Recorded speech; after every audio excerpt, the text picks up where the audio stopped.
Welcome everyone to episode 7 of my baby Pokemon series. Today I'm going to be beating Pokemon Crystal with only Igglybuff. If you haven't seen the prior episodes in the series, please check them out for important context, and there will also be spoilers for all of those videos in this one.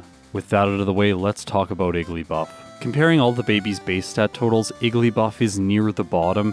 It is tied with Tyrogue with a total of 210. This is only 5 more than Pichu, and that electric type has the same base stat total as Metapod and Kakuna. Igglybuff is obviously, much more buff, so it has the same base stat total as Pokemon like Bounsweet, Nimble, and Wooper. Yeah, that was kind of news to me. Despite the fact I did a Wooper video earlier in the year, I never clued into just how bad its base stat total is. That being said, totals aren't everything, so let's look at how the stats are distributed for Igglybuff.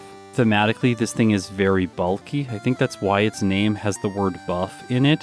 It has 90 HP, and that's basically where all of its stats points go. From there, it has 30 attack, 15 defense, 40 special attack, 20 special defense, and 15 speed. I think an appropriate comparison here is Slowpoke, which has very similar base stats. It also has 90 HP, and then it has 65 attack and defense, 40 special attack and special defense, and like Igglybuff, 15 speed. However, its base stat total is 315, so it's just overall so much better. Now, Pokemon that move second in battle tend to be quite slow in solo playthroughs because they bleed time in both inconsistency, because they get hit a lot, and they also bleed time just letting the opponent move first, which bleeds frames. Now, in my subjective ranking of move pools, I put Igglybuff just behind Cleffa, and yesterday Cleffa did not perform as well as I was expecting it to. Cleffa is better in terms of base stat total and in terms of move pool, which made me quite scared for what Igglybuff was going to be capable of. Or I should probably rephrase that statement and say what it is not going to be capable of. Like Togepi, it starts with no damage dealing moves. Togepi started with Growl and Charm, but Igglybuff goes one step further because it has 3 moves that don't deal any damage: Sing, Charm, and Defense Curl. But Igglybuff once again learns its move slightly later. In this case it gets Pound, which is better than Metronome, so I guess I'll take that. Then at level 14 it gets Sweet Kiss, and that's it for level up moves. Through TM and HM it gets access to Return and Headbutt, but unfortunately not Swift. Still though, it does get access to fantastic coverage: Rollout, Icy Wind, Solar Beam, Psychic, Shadow Ball, Mud Slap, and Fire Blast. It also gets access to Defense Curl, which can be useful in combination with Rollout. The reason I ranked this move pool just ahead of Togepi's is because it does get access to Icy Wind, which is going to make Lance much easier in my initial playthrough. I think overall that is a bigger advantage than the disadvantage that Igglybuff has in the early game, having to spam out all of the PP for Sing, Charm, and Defense Curl, which by the way takes a long time. That is 75 turns worth of doing nothing. However, these 3 moves actually combo together very well. Sing can put the enemy to sleep, Charm lowers their attack stat, and Defense Curl buffs my defense stat so that I take very little damage in these fights. Once I finish depleting all my PP, then I'm going to train with Struggle. Now, I want to mention here that there are 2 mandatory heals in the early portions of Pokemon Crystal. The first one comes after you talk to Professor Oak and Mr. Pokemon. They heal you, and then when you head back and face the rival in Cherry Grove City, your team is also healed after that battle. Because of all of this, I need to deplete all of my PP now and train to level 9 before I talk to Mr. Pokemon. Then, I'm going to be able to defeat the rival and gain the experience from that battle. I purchased a bunch of potions to ensure that I could train here with Struggle as long as is possible, and helped by its high HP stat, Igglybuff doesn't have any problems defeating enough Pokemon to get level 9 and learn Pound before I run out of potions. So now I can take on the rival. Of course he's going to have Chikorita today just to make things as difficult as possible for me. In the first battle he is not an issue, I easily defeat him, and with that, Igglybuff is off towards Violet City. Because of how weak it is, I am going to do Sprout Tower. I think this makes the most sense, and with a fast growth rate as well as the wild encounters that I faced to this point in the playthrough, Igglybuff reaches level 14 by the time it is ready to face Falkner. This does give it the chance to learn Sweet Kiss. I wasn't sure if I should teach this move, but in the moment I decided that Charm, Defense Curl, and Sing had more utility for this playthrough. With my set unchanged, I defeat the gym trainers, which brings Igglybuff almost up to level 15. It's so close that I fought some additional wild Pokemon just to level up one more time before Falkner.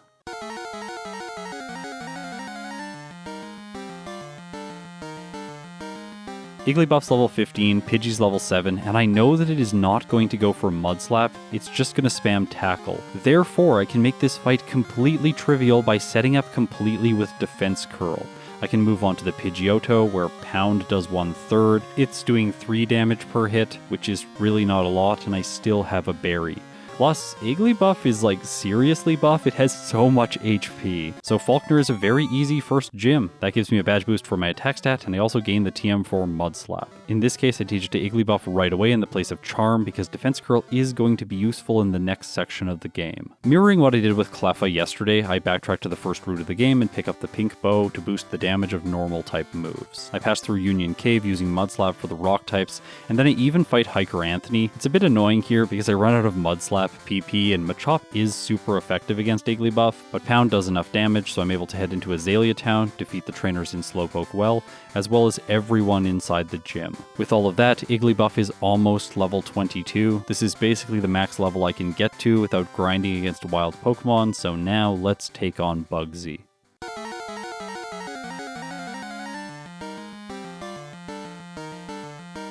Just like Falkner, this fight is going to be trivialized with Defense Curl. I can set up on the Metapod because its best move is Tackle and it cannot poison me, unlike the Kakuna. Once I'm fully set up here, then I'm just going to be able to sweep Bugsy's team, assuming that Pound has enough damage against the Scyther to knock it out before Fury Cutter really stacks up. However, once it does start going for this move, I can just use Sing to break its combo and then continue my spree with Pound. I wasn't even concerned if the Scyther would wake up. If it does, it's going to deal pathetic damage, and so Igglybuff takes a second dominant win. But I think that the easy wins might run out here, because the rival in Azalea Town is quite formidable, and he does have Bayleaf with Razor Leaf, and this move is special in Generation 2.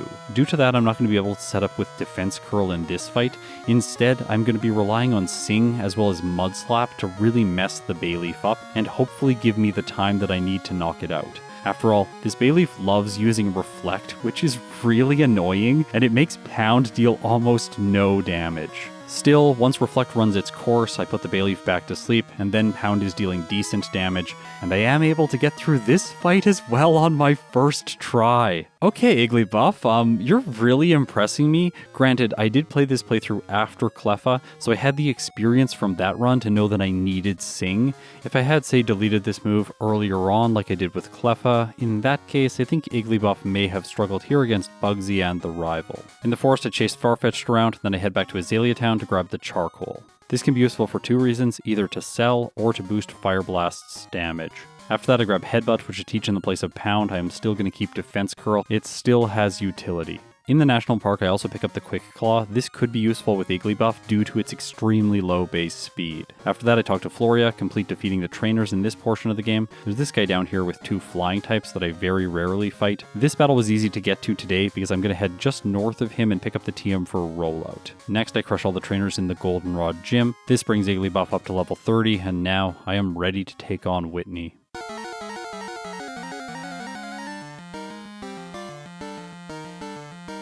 In the first fight, I use a similar strategy to the one I have employed against Falkner as well as Bugsy. In this case though, I am using Mud Slap on the Clefairy first to lower its accuracy. I want to ensure if it goes for Metronome and gets something like Cross Chop that it's going to miss. With the Clefairy's accuracy ruined, I feel safer setting up Defense Curl so that the Miltank is going to do significantly less damage to me with Rollout. I go all the way to +6, then I knock the Clefairy out and move on to Whitney's Ace. My first choice here is to use Mud Slap to lower its accuracy to hopefully break Rollout's combo quickly. And then I use Sing to force the combo to break, but in this case I get unlucky. It misses 3 times in a row and Miltank takes Igglybuff out. My thought process in the moment was that I had just got very unlucky and I should try the fight again. And then the enemy Clefairy Metronome's extreme speed getting a critical hit doing a 3rd. Okay, so that's actually quite annoying. And then it uses Metronome getting Rapid Spin. Alright, that's more like it. Its next Metronome gets Teleport.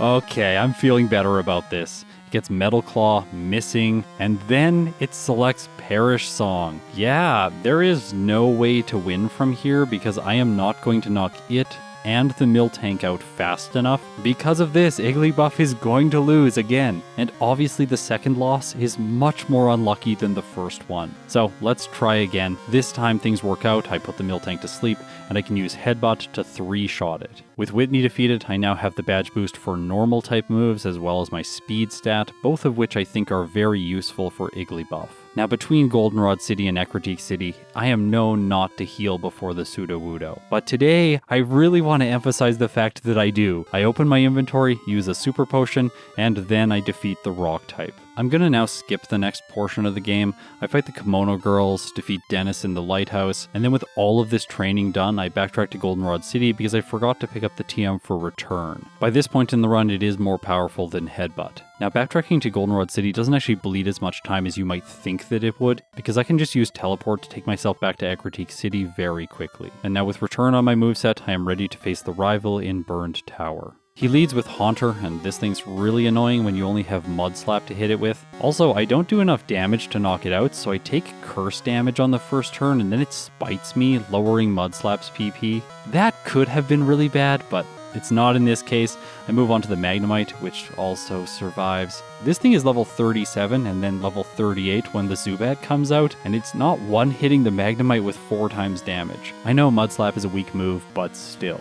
I one-shot the Zubat with return, move on to the Bayleaf. I don't have great health left over for this thing. I just barely don't one-hit, take curse damage. Luckily for me, Bayleaf uses Poison Powder, and I finish it with my next hit. Now here I need to remind you of the temporality of how I played these runs. I did all the first attempts, then I started doing second attempts. As a result, I hadn't really figured out that I should not be using Mud Slap against Morty. I really should be using Rollout here. So at this point in the run, I was just assuming that I needed to train a lot in order to be able to defeat him. I think in some portion of my brain, I am just thinking that rocks do not seem like they would be very good against ghosts. Like if a normal punch goes right through a ghost, a rock should definitely also go through a ghost. So yeah, let me know your theories as to why rock moves hit ghosts, but normal moves do not. To me, it really feels like all physical moves should not hit ghosts, but of course that would make the typing way too powerful. That's my read of this situation. I think they didn't want to make the type overpowered, and they just picked a physical typing, the normal type, and were like, yeah, ghosts are not going to be affected by them, because, for example, normal people cannot do anything to ghosts. After training at the Lake of Rage, I backtrack to Morty's gym, defeat all the trainers, and now let's see how this goes when I only use Mud Slap.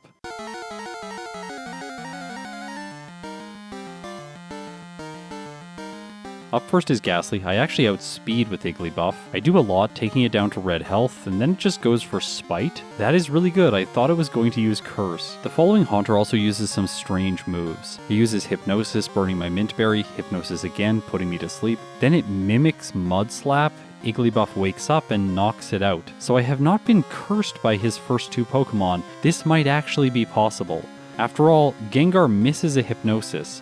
I hit with Mud Slap, further lowering its accuracy, and it is key to note that the AI has a 45% base chance to hit with Hypnosis due to their 75% debuff on certain moves. But that is where the bad news sunk in for me. I only have 2 uses of Mud Slap left, and I'm not doing enough damage to the Gengar, so I decided to reset, figuring that the fight was going to be impossible. Thinking that I needed better damage ranges against the Gengar, I decided to train west of Ecruteak City, and that is when I realized that I should be using Rollout against Morty. So instead of completing my training to level 43, I head back to the gym, teach Igglybuff Rollout in the place of Sing, and now I am ready to finally beat Morty with the correct strategy. On turn 1, even if the Ghastly is going to go for Curse, I can set up Defense Curl, and this doubles Rollout's base power. By the way, this effect is checked by a flag in the game, and once it's been set, it will not be unset until I switch Igglybuff out of battle. As a result, even if my defense is lowered by some other means, I am still going to get the Rollout boost. What this means is that you don't need to use Defense Curl again every single time you decide to use Rollout. Because of the Defense Curl boost, I am able to one-shot the Ghastly, preventing all Curse damage, and move on to the Haunter. It misses Hypnosis, I hit Rollout, finishing it in a single turn, and then, against the Gengar, it just goes for Mean Look, and I finish it with Rollout. Now, despite the fact that I do miss on the final Haunter, it isn't strong enough, so Igglybuff is able to win. Following this gym, I decided to take the more risky approach and head towards Chuck next, instead of facing Pryce. In my second Cleffa playthrough, I did decide that was the better approach for normal types in this section of the game, but remember, I don't have that knowledge right now while I am doing this playthrough. That being said, there's a lot of experience on the water around the Whirl Islands, so I'm able to arrive in Chuck's gym at level 46. My previous 2 baby types arrived here with exactly 57 speed to move first against Hitmonlee, but Igglybuff is too slow for that to be a possibility. This means it gets to attack with a fighting type move, it chooses jump kick, does about half, and then my return finishes it off. If I didn't have the required damage range there, that definitely would have been a reset. Next is Hitmonchan, it's no problem, I finish it off. Also Knob doesn't cause any problems. So now let's face Chuck.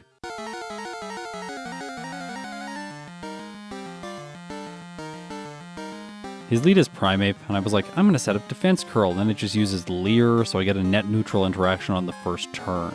Overall, that's not a great way to start the fight. Let's just attack using Return, and Primeape goes down to a single hit. Next is Poliwrath. I think here I get lucky with Igglybuff because it doesn't chance a Dynamic Punch. That is likely due to the fact that I have so much health, and it sees that it can't get a one-hit.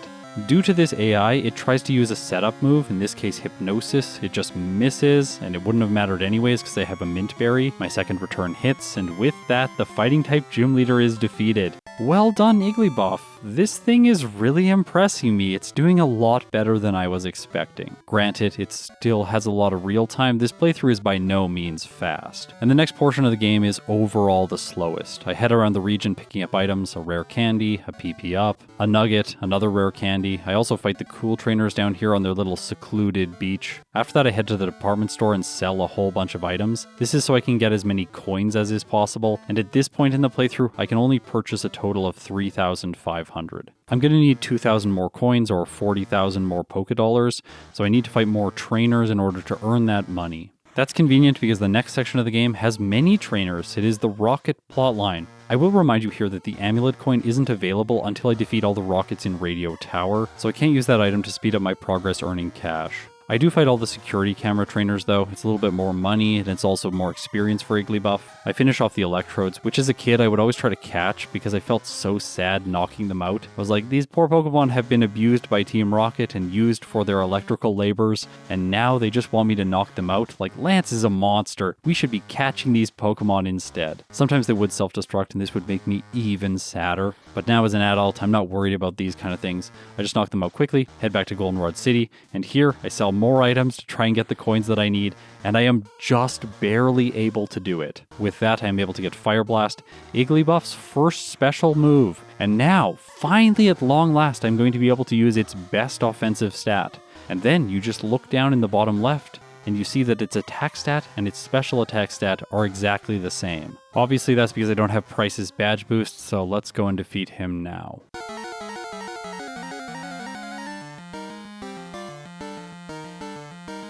I never really know what to say about this guy, so I'm just going to mention a really hilarious fact about how Icy Wind works in Generation 2. You know how the AI has a debuff on Hypnosis's accuracy? Yeah, Icy Wind's secondary effect also follows this debuff, so it does not have a 100% chance to lower your speed. It actually has roughly a 75% chance to lower your speed, which I find absolutely hilarious. Anyways, as expected, Pryce is no problem, so with that, I have earned myself the special attack boost. And yes, because of a glitch, I do not get a special defense boost. It's kind of frustrating, but that's the reality of the situation. The next gym leader that I have to face is Jasmine. Of course, this one is going to be simple. I can use Fire Blast to one-hit both of the Magnemites. She sends in Steelix following them. I go for Fire Blast, and it one-hits, so that fight was a clean sweep.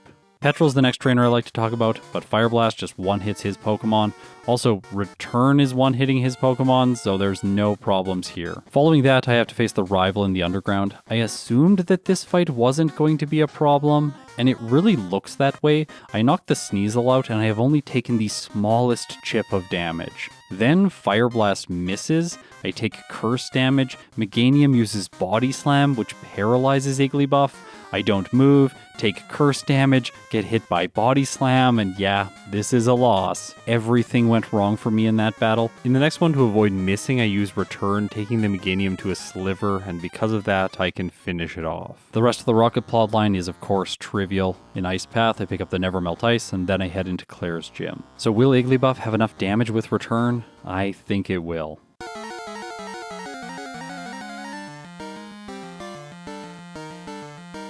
Claire leads with Dragonair. All I need to do is one-shot this thing with Return so the Thunder Wave can't paralyze me. And that's what happens here. I'm not always sure that I have perfect damage ranges here, like maybe I will get a worse roll and fail to one-hit, but after I knock out the second Dragonair, I was very confident.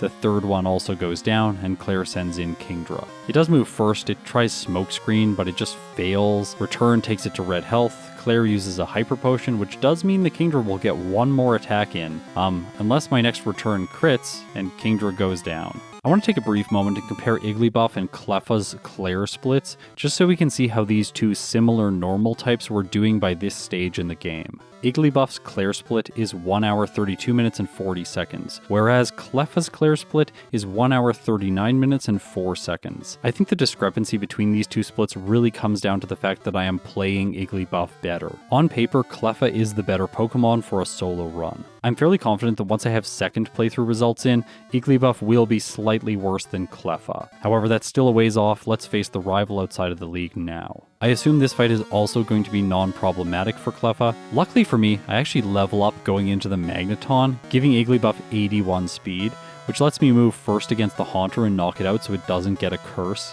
If I hadn't been cursed against the rival in the underground, I probably would have defeated him. My luck continues against the Meganium because I crit with Fire Blast, knocking it out in a single turn. So now let's see how Igglybuff does against the league.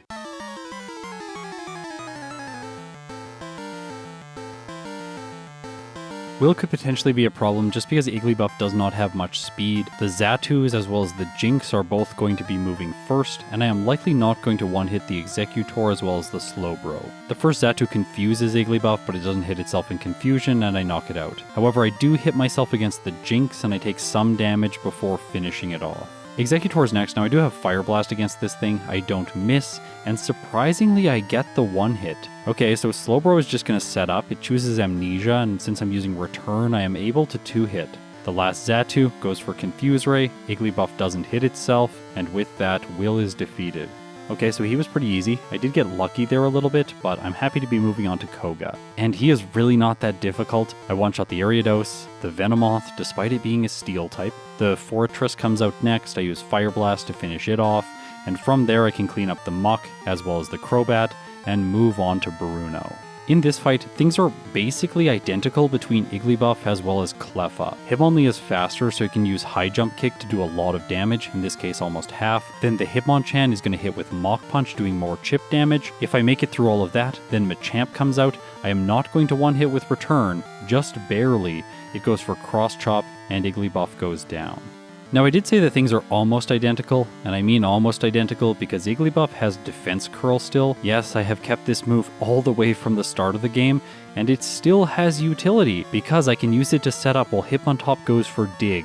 This move does almost nothing, so I'm able to get all the way to +6, and from there the Hitmonlee as well as the Hitmonchan only do chip damage. I can survive the Machamp's Cross Chop with half health and finish it off using Return. I have not taught Icy Wind yet because Defense Curl is taking up a spot in my moveset. However, Fire Blast is still just special damage, and that is enough to finish the Onix. I have to say here, it feels like the only thing that Onix resists is normal type moves. Everything else that is special sort of has the illusion of doing super effective damage to it. Anyways, now that I've got that Onix insult out of my system, let's move on to Karen. The fight starts off with Umbreon using Sand Attack and then me knocking it out. Then I get Stun Spored by the Vileplume, and yeah, that is a loss. I did try to play it out, and I wasted all of that time, but in the end, I end up going down. So let's just start the second fight. If you ever see me in live streams resetting right as soon as I get paralyzed, this is why. You end up wasting more time trying to win with this status condition than just resetting and trying again from the start.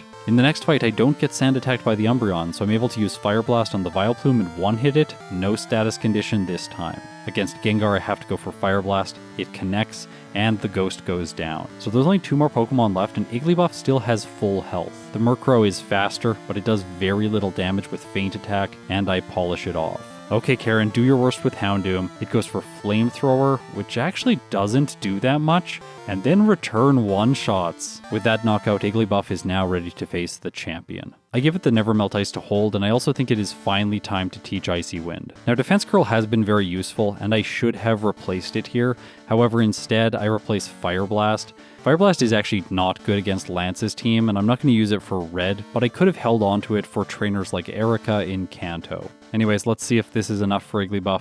Here is Lance.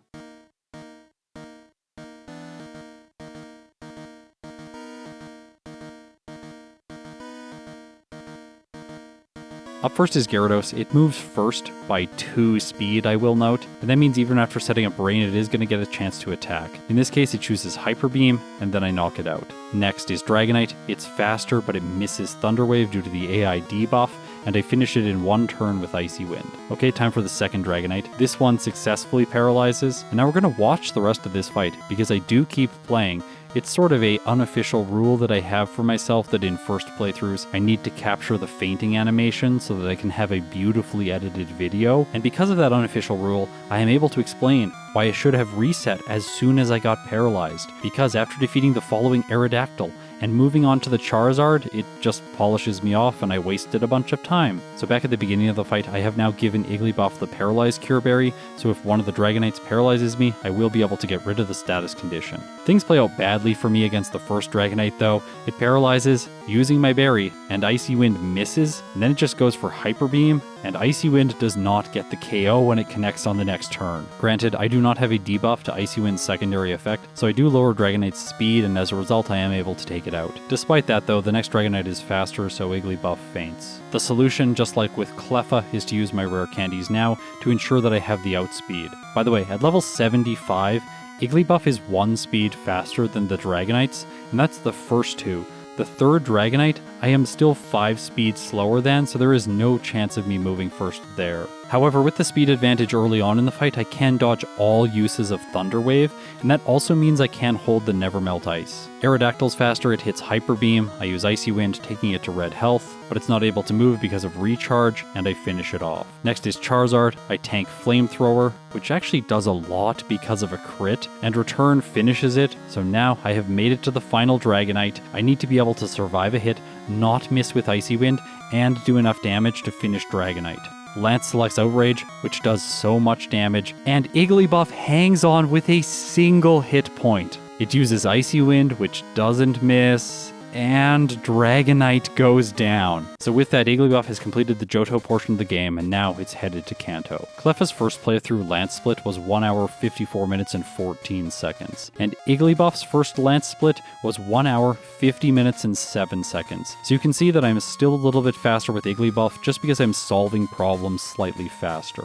I wonder if the advantage of playthrough order is going to be the thing that gives Igglybuff a faster result in its first run when compared with Cleffa. To find out, we are going to have to jump all the way through Kanto to the very end of this region when I am facing Blue. Just so we're all up to date, there are no resets between Lance and here. So now let's get into the battle.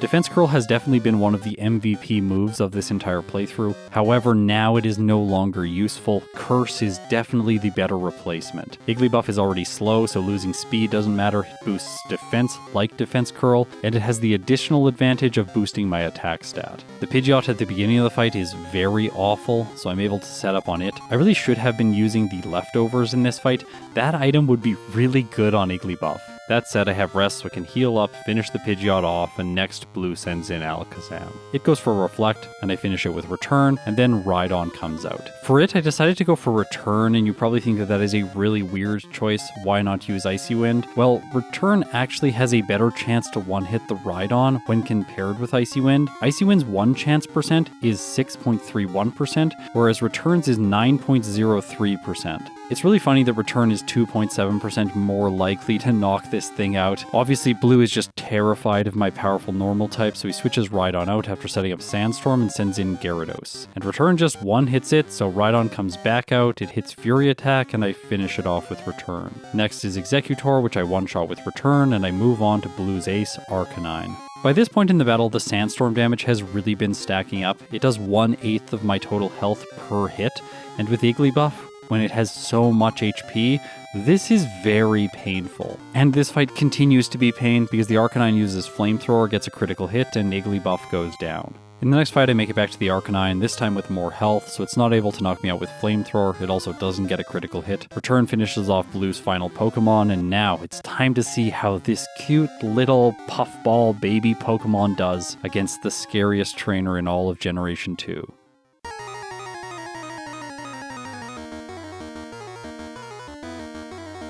Against red, I think it makes the most sense to have the standard Generation 2 moveset. After all, Igglybuff is a normal type, it has a lot of HP, and I should be able to set up. That is, if the Pikachu just doesn't crit right away with Thunder.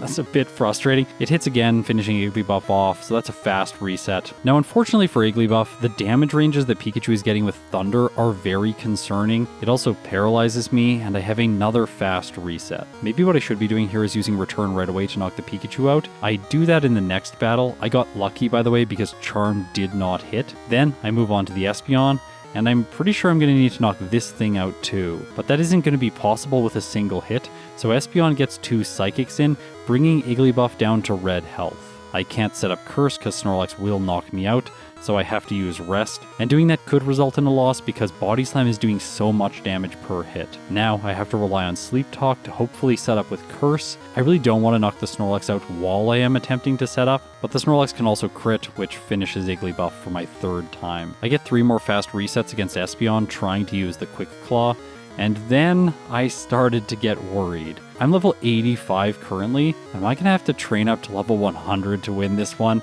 Things are not feeling good at this point. I train on wild Pokemon up to level 90. I come back and attempt red again, and I am still not able to get through the fight. I can make it past the Pikachu, but even that feels quite lucky. And then against the Espeon, I just have to take my time with Rest, giving it more opportunities to crit, which is how I lose again. All hope is not lost though, because the Quick Claw activates in the next fight and I finish the Espeon in a single hit. Also, I have full setup, so the Snorlax isn't going to be able to do much damage to me. I finished setting up, I had to get +2 more attack because the Pikachu used Charm, and then I can use Rest followed by Return to finish off the Snorlax. Things do not line up well for me here, because on the turn that Sleep Talk uses Return, the Snorlax crits with Body Slam, and my Return knocks it out because Cleffa gets a critical hit. This means I am now facing the Venusaur with red health, and there are 2 more Pokemon after it. I was really not liking my odds here, but we need to remember that Sleep Talk in Generation 2 can select Rest and cause you to heal again. I go for it against the Venusaur, which charges Solar Beam. Unfortunately, Sleep Talk just chooses Curse, and then I went for a Hail Mary. I choose Rest on the turn that I wake up, and I luck out with the Quick Claw activating, allowing Igglybuff to heal. Next, I use Sleep Talk, which connects with Venusaur, finishing it off, and now it's time to face the Charizard. Okay, so the Quick Claw with Sleep Talk with Return could give me a win here, but in this case I don't get it, and Charizard takes Igglybuff down to red health with Flamethrower. I try for it one more time, but it doesn't work out, and that's a reset. After that loss, I figured that levels were what Igglybuff needed. Instead of training slowly in Mount Silver, I'm going to go to the Pokemon League and train against the Elite Four instead. As was the case before, due to my moveset, I am not going to be able to defeat Karen's Gengar, and this Blackout is going to be counted as a reset, just because it is a failure. Igglybuff would like to be able to defeat the Gengar and continue training in the league, it just can't. After investing a bunch of time, if we look at the clock, I'm now level 95 and I'm heading back to red. We are getting fairly close to the 3-hour mark, so we definitely know now that Igglybuff is not going to clock in faster than Cleffa in its first playthrough. The question now is, will it be able to clock in under the 3-hour mark? Things against red start off poorly. The Snorlax gets a critical hit, knocking Igglybuff out in my first level 95 attempt. In the next fight, I defeat the Snorlax with green health, and that is very encouraging. So I'm moving on to the Venusaur. Hopefully this will go well. And it goes for Sunny Day because I have a lot of health, so yeah, that's frustrating. Now the Charizard is going to do a lot of damage, and actually it's going to do even more damage because it gets a critical hit with a sun-boosted Flamethrower, and that takes Igglybuff out from full health. I think if I lose one more, I should probably train. Perhaps this is going to be a first playthrough similar to Tyrogue's. However, even if I have to train to level 100, I'm sure that Igglybuff is going to clock in faster than that thing. After all, it had almost a 4-hour time in its first playthrough. But the tiny little cute pink puffball thing is ready to prove itself. It finishes the Snorlax off, Venusaur comes out, which it knocks out. Next is Charizard. This time it survives the Flamethrower and polishes the Flaming Lizard off. Okay, all that's left is Blastoise, but I really do not have much health left over. I need to be able to either survive its Blizzard or have it miss. It's using this move because the sun is still on the field. In this case, Blizzard hits, Igglybuff survives, Return connects, and Blastoise goes down. That's it, we have our results.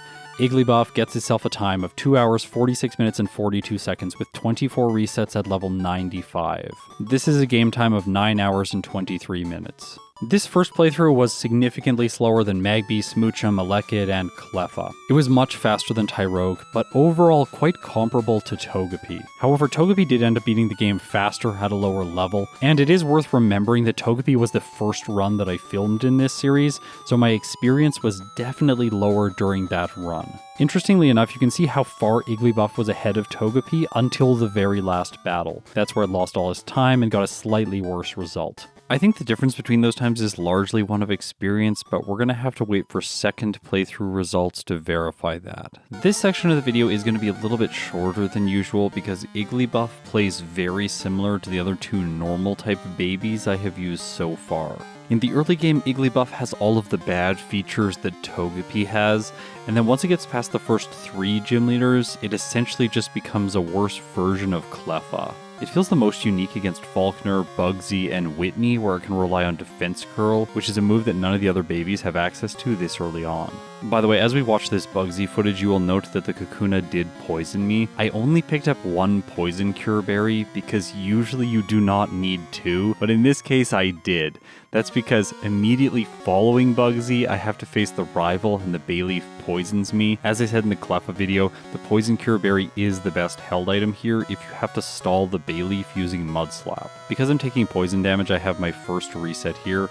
However, I can lose even without poison, so I get 2 more resets and then finally win on my 4th attempt. Okay, so now with Whitney defeated, the game is going to get very similar to Cleffa. I've given Hidden Power Psychic typing in this case. That means my DVs are 15 attack, 12 defense, and 11 HP. This move immediately helps against Morty, having super effective damage against his ghost poison types, and then it helps in Chuck's gym against the fighting types here. Notably, I have planned this run out so that I outspeed the Black Belt's Hitmonlee. I think arriving here before that is just not advisable. Before we start skipping large sections of the game, I want to show you the fight against Chuck. Hidden Power does not have enough, well, I was going to say power, but like oomph, I guess, to knock out the Poliwrath in 1 hit. As a result, it gets a chance to choose a move. I typically think this is going to be Hypnosis or Mind Reader, but in this case it does go for Dynamic Punch and it hits, but Igglybuff is buff enough to survive. I have to contend with confusion. I was really worried about damaging myself, but I don't, and Igglybuff knocks out Chuck's ace without having a reset.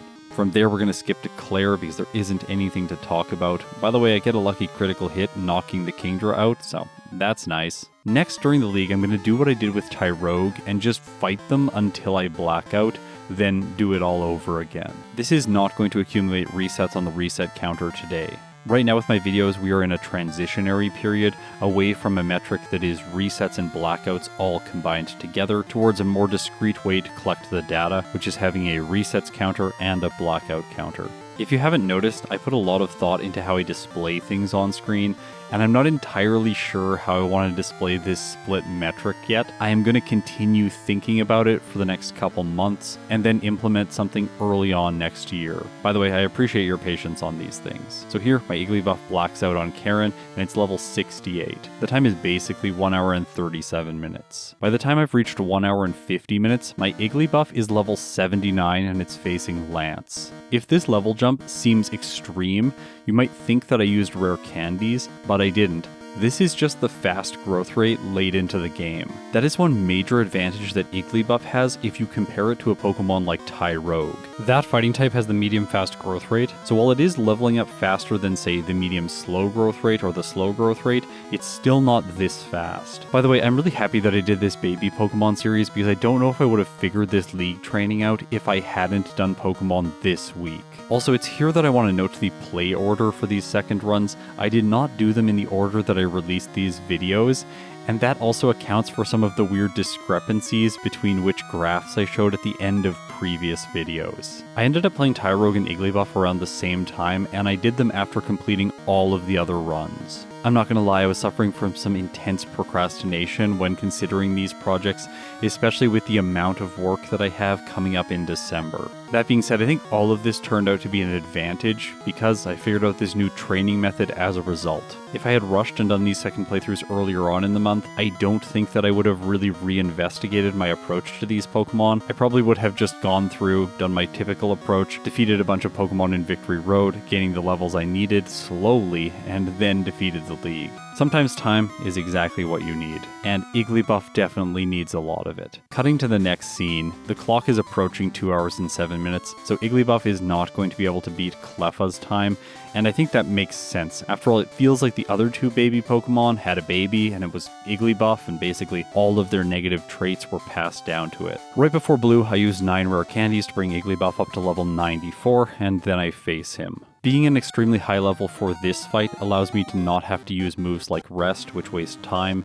Instead, I can just use Return, Psychic Icy Wind, and Fire Blast to defeat him. While this level might seem like overkill at the very start of the fight, by the time the fight is ending and I defeat the Arcanine, Igglybuff has low-ish health, so this leveling was required, especially against Red. He has 1 physical attacker, the Snorlax, and then 5 special attackers. Igglybuff lacks both defense and special defense, but because every Pokemon has access to Curse, defense is never really the stat you are worried about not having. Special defense also has another problem, which is the badge boost glitch. Essentially, Igglybuff is never going to get the special defense badge boost, just because its special attack will never become a high enough value. Yes, between certain ranges of special attack, and that is unboosted special attack, your special defense will get a boost. And that leads me to why level 95 was my chosen level to face Red at. At this level, Pikachu's Thunder is dealing between 26 and 31% damage, so it can't 3-hit me unless it gets a critical hit. Also, when at full health, Igglybuff will survive critical hits from Espeon's Psychic, Snorlax's Body Slam, and Charizard's Flamethrower. The most important thing is that once I beat the Snorlax, the Venusaur comes out and it has 2 things that it can possibly do. Number 1, it can go for Solar Beam, which is the preferable play for me, and number 2, it can use Sunny Day to boost Charizard's next Flamethrower. If this happens, Flamethrower deals between 52 and 61% damage. So in the worst case scenario, where it does 61%, then Blastoise comes out and it's going to use Blizzard due to the fact that Surf's damage is nerfed because of the sun. Blizzard deals between 24 and 28% damage, so at the maximum damage range there, 28%, I will survive the sun boosted Flamethrower and the Blizzard. In my testing, it really felt like Venusaur was prioritizing using Sunny Day, so I leveled to 95 to ensure that I would make it past both the Charizard and the Blastoise. Igglybuff clocks in with a final time of 2 hours, 12 minutes, and 20 seconds, with 3 resets and 6 blackouts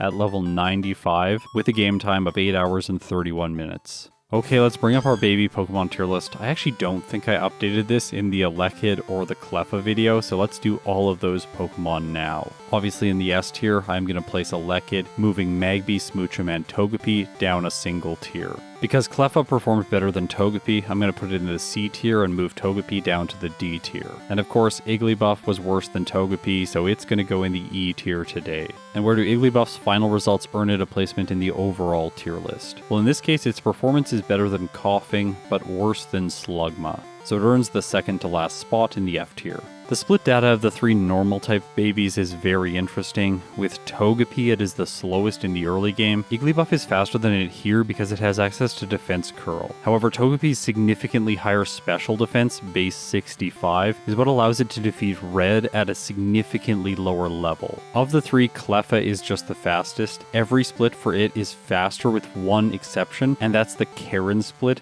but that's because it didn't do any blackout training in the league. Igglybuff's Karen split is artificially low because this graph represents the split when I first defeat that trainer.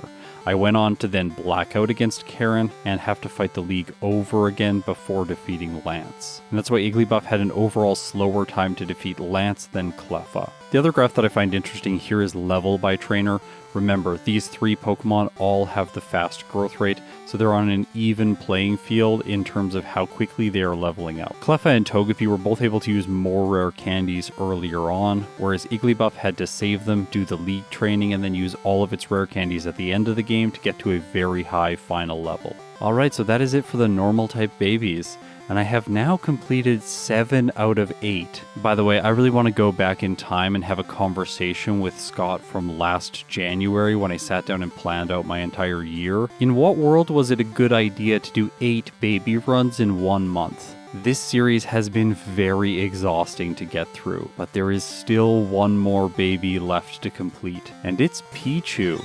the baby with the lowest base stat total of them all. It's also worth noting that I originally intended for Pichu to be the second baby video I would release. However, as I started to play it, I realized quickly that it needed to go last. So tune in tomorrow to see how this entire series wraps up. If you support me on YouTube or through Patreon, thank you so much, it means the world to me. If you made it this far in the video, you're incredible. I'll see you tomorrow.